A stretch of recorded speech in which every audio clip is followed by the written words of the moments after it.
السلام علیکم. په 27 نومبر چې په ډي چوک کې سو شو نو ټولي دنیا د کیمرې په نظر وکړه آی کې اوس دوه درې موقفه دي. یو د حکومت دی چې هغوی وایي چې مونږ پرامن طریقې سره دا احتجاج ختم کو او هیڅ کیجوالټیز نه دي شوي او نه مو تشدد کړی. بل طرف ته د تحریک انصاف موقف دی چې هغوی وایي چې شدید تشدد شوی، شیلینګ شوی، سټریټ فایرینګ شوی او زمونږ ډیر خلک مړه دي او ډیر زخمیان دي. یو دریم موقف دی او دی د انټرنیشنل میډیا چې کم کې بي بي سي دا، سی ان ان دی، الجزیره دا، جرمن چینل دي او هغوی بالکل بلیک اینڈ وایټ کې هغه ټول رسو ښودل چې ریاستي جبر او تشدد سو او پرامن خلکو څه کول، صرف خپل حق غوښتو.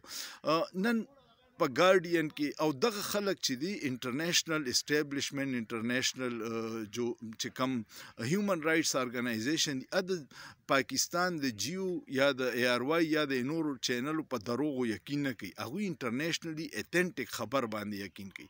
نن په ګارډین کې یو مضمون شایع شوی او ډیر د پاکستان د پاره تشویشناک دی، ځکه چې ګارډین د دنیا په لسو غټو اخباراتو کې دی او د هغې هیډلاین دا دی چې په پاکستان کې د عمران خان په پرامن احتجاج باندې پولیس او فوج ډایرکټ فایرینګ کړی دی او هغې کې کیجوالټیز شوي.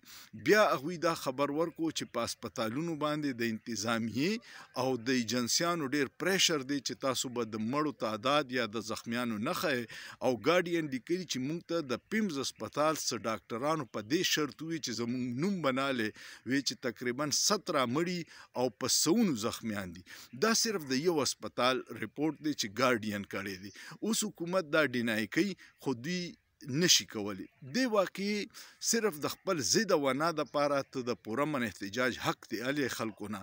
عدالتونه کمپرومایز شو، سپریم کورټ ناسې تشه ټوکرۍ جوړه شوه، هغه هیڅ نشي کولی. په 8 فروری الیکشن هغه دوی پټ کو، غلا یې وکړه. نو بیا د خلکو سره چې ته پرامن احتجاج هم نه ورکوې نو څه خیال دی چې خلک ټوپک راوالي نو هله بیا حل ورکوې، بیا به ریاست ته نقصان. خو د دې انټرنیشنلی ډېر لوی نقصانات وشو. یو خدا ده چې نن سهار ما د مشهور ویلاګر دی عیسی نقوي، هغه په انټرنیشنل امورو باندې ډېر زیات نظر دی او هغه دفتر خارجه کور کوي.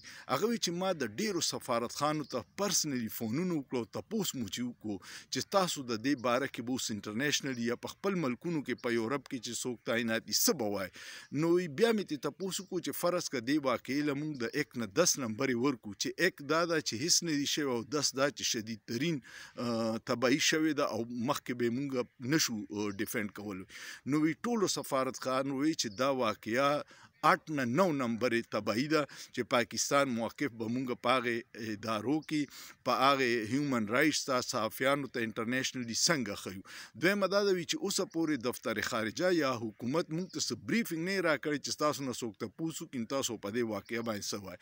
بل طرف ته حکومتي وزیران جشن مناوي چې دهشتګرد مو ختم کړو، خو د هغوی دا موقف ډېر کمزوری دی. اوس مخکې پاکستان یو اټمي ملک دی، ډیر مضبوط فوج دی.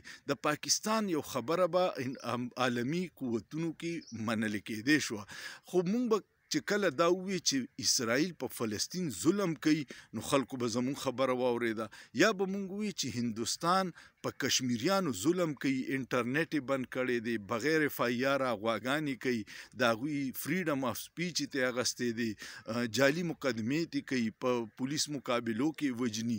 دا به زمونږ دعوا او موقف و.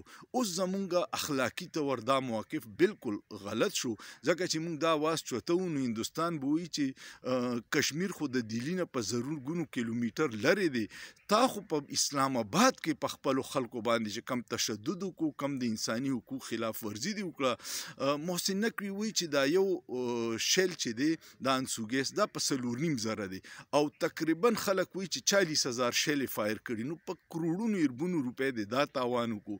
بیا د سیکیورټي فورسز ته حکم وکړو چې ډایرکټ فایرینګ وکړي. بیا ډیرو خلکو په بلډینګونو ولیدل چې سنایپر ناست دي، سنایپر ټارګټ کیلینګ کوي. بیا هغه حسن ایوب یو د حکومت ټاوټ صحافي دی، هغه وی چې 100 ګاډي د تحریک انصاف او 100 سرونه یې کولاو کړه. نو دا اعتراف دی چې سنایپر 100 کسان وجلی دي. نو دا ټولې خبرې چې دي دا اوس ګلوبل ویلیج دی سوشل میډیا او په هغې په وجه باندې دا ویډیو هر طرف ته ځي. بل یو ویډیو کو پکې تاسو کتلی چې یو کنټینر د پاسه سړی مونځ کوي او د مونځ نه پس هغه دیکه ورکړی رینجرز او چې را پریوتې سټې مات شوي او شهید شوي دي. دا داسې واقعیات دي چې کو ریاست دا ګڼي چې مونږ وګټله نو دا د هغوی ډېر غټ شکست دی. د خپل عوام نه چرې څوک نشي ګټلی. ته په بارډر باندې د دشمن سره جنګ کولی شي خو د خپل عوام خو نهت ته دیاسه ټوپک نشته هغه سره هېڅ نشته او ستا سره ټول وسایل دي.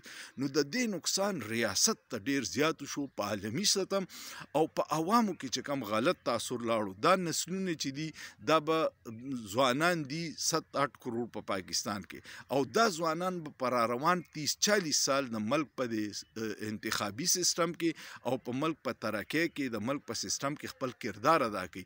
د هغوی په زړونو کې چې کم نفرت پیدا شو نو دا به را روان 30-40 سال ستا او د هغه ادارو او د ځوانانو په منځ کې فاصله وي. نو د خدای دپاره د خپل ضد انا دپاره د جعلي حکومت بچ کولو دپاره او بیا نن وزیر اعظم صاحب پرون بیان ورکړی دی چې دا سو شو او دا دهشتګردي مو ختمه کړه نو دا د سکیورټي فورسز او د آرمي چیف په تعاون باندې وشوه.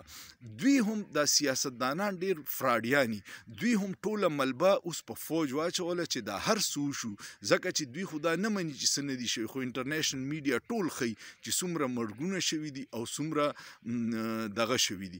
نو دا زمونږ خلاف په انټرنیشنل سطح باندې په عالمي عدالت انصاف کې په هیومن رایټس کې په دې کې ډېر خراب کیس جوړیږي او دا ریپورټس چې بیا لاړ شي نو په فیوچر کې زمونږ امدادونه بندولی شي زمونږ په ټریننګز فوجي باندې په مختلف ملکونو کې پابندي لګېدی شي زمونږ د دې مشرانو په ویزو باندې پابندي لګېدی شي.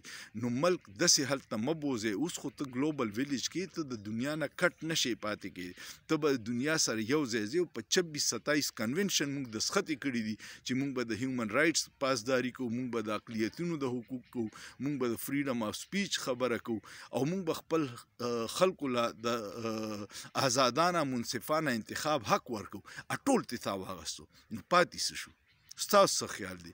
کو ویډیو مو خوښه شوه کمنټ وکړئ لایک یې کړئ شیر یې کړئ او سوچ پیو کې په سوچ کې څه ګناه نشته.